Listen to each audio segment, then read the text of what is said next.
Welcome back to The Heat.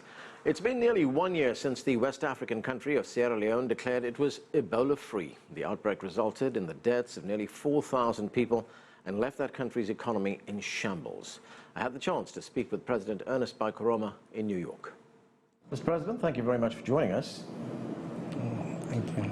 The Chinese Premier Li Keqiang addressed the United Nations General Assembly on Wednesday. There was a strong focus in his speech on sustainable development, and China is now pledging to increase its contributions to the UN Development Fund up to $100 million annually by 2020. What does China's commitment to development mean for a country like yours? Well, China is up and coming in terms of providing support to a country like mine, African countries, and this is a development that is welcome, a development that is creating a new room for competitiveness of the donor players. China, if you can remember, before making a pronouncement at the level of the United Nations, had a China-African summit in which a substantial amount was provided to support Africa in development. Part of it is a grant or the concessional loans, and these are developments that are required now, especially as Africa is transforming itself. Africa is the continent of the future. We have all the natural resources you can imagine. We have the human capacity that should be developed.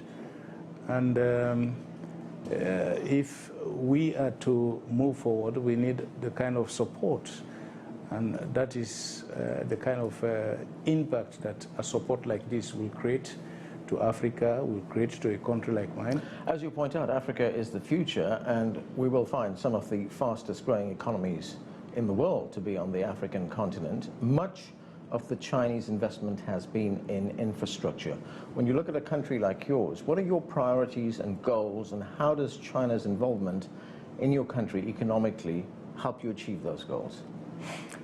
Well, as a country and as a government, we have prioritized our needs, and ours was to put emphasis on infrastructure, energy, agriculture, and the social services, health and education. And of course, you require support to fund these sectors, and the Chinese have come in to provide some of that support, and it is good for us because it is quick in terms of actualizing the support, and the turnaround period in construction is also very fast. Infrastructure, we have come a long way in accomplishing. I mean, not all of what we are doing now is provided by the Chinese, but a majority of the efforts that we are now accomplishing in terms of infrastructural development, both in terms of them providing the contractor services and also providing support, is in a way a Chinese effort. You faced a major challenge 2 years ago when the Ebola virus was first reported in your country. Sierra Leone lost 4,000 people. You managed to overcome that to a large extent. What did you and your government learn from that crisis? Well, we now know that the infrastructure, especially the health infrastructure, need a lot of strengthening. We did not have the human resource capacity. We also lacked the institutional capacity. The labs were limited.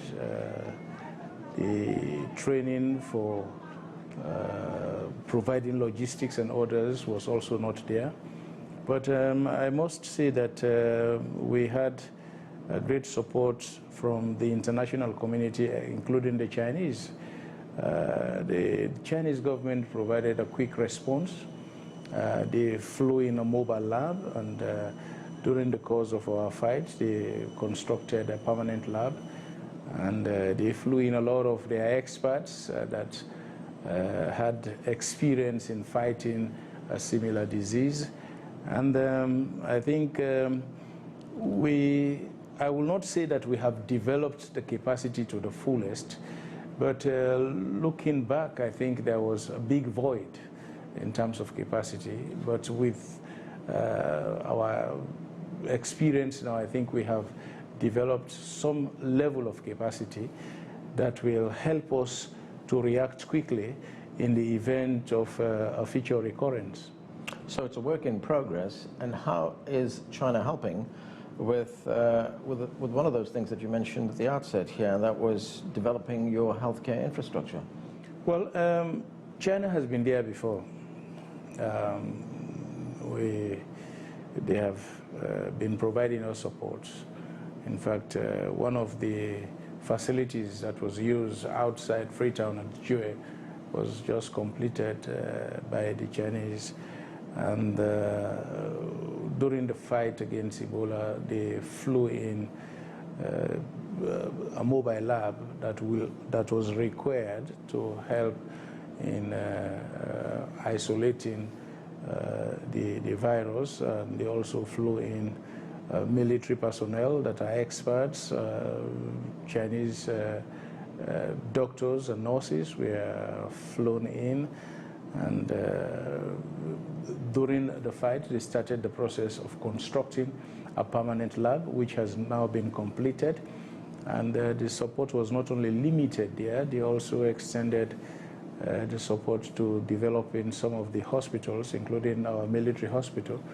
And a huge amount of personnel training is ongoing, not only for those that we are learning on the job, but scholarships have been awarded to our students and nurses to go out there and be trained. So they have helped in building up our health sector capacity.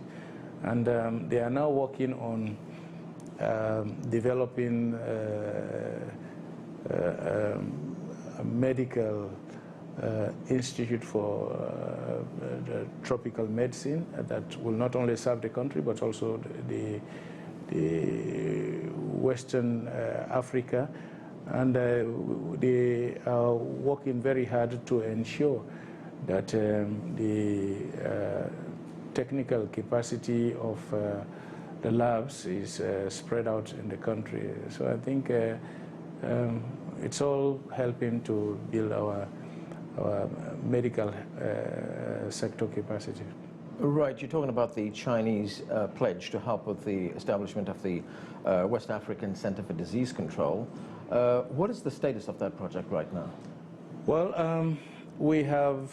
they have started the process. I mean, I must say that initially we are using the facility that was constructed by them, and we have identified a land space that they will use to construct the center itself, and plans are now at an advanced stage to commence the process. But in terms of establishing the satellite labs, they've also provided support to the military hospital, like I mentioned, which is ongoing. And the training process is also ongoing. And the construction of the Center for Disease Control itself will commence very soon. Let's talk about the United Nations. You are here right now for the UN General Assembly. There have been increasing calls over the past few years for reform of this international organization. What are your feelings on that? Well, I happen to be the chair of the group of 10 appointed by the African countries to canvass the African position in the reform of the UN Security Council. In addition to reform in the modus operandi of the General Assembly and other institutions within the United Nations, Africa believes strongly that they should be given an opportunity to participate as members in the highest decision-making body of the UN, that is the Security Council. And our position is that we should be given 2 permanent seats. And if the reformed Security Council will have a veto power, that veto should also be extended to the 2 members of the Security Council who are permanent members. We're also asking for an additional non-permanent membership. Now, the thinking here is that the UN is the premier world body, and now the world is talking about democratization, is talking about participatory governance, inclusiveness. And if we use those themes, Africa constitutes the majority of the membership of the United Nations. And so if we talk about democracy, where majority is, they must have a voice. The reform of the Security Council has been on the tables for over 10 years and no progress has been made. It's unfortunate, and that is why we have reaffirmed our commitment to the African position, which we refer to as the Ezulwini Consensus and the Street Declaration, last July in Kigali. And I have been asked to express the disappointment of Africa that much has not been achieved in the UN Security Council. And I've also been asked to tell the world that Africa is firmly united and committed to advancing the Ezulwini Consensus, and we are speaking with one voice, and there should be no attempt by anybody to try to divide the position of Africa. Mr. President, thank you very much for your time. Thank you.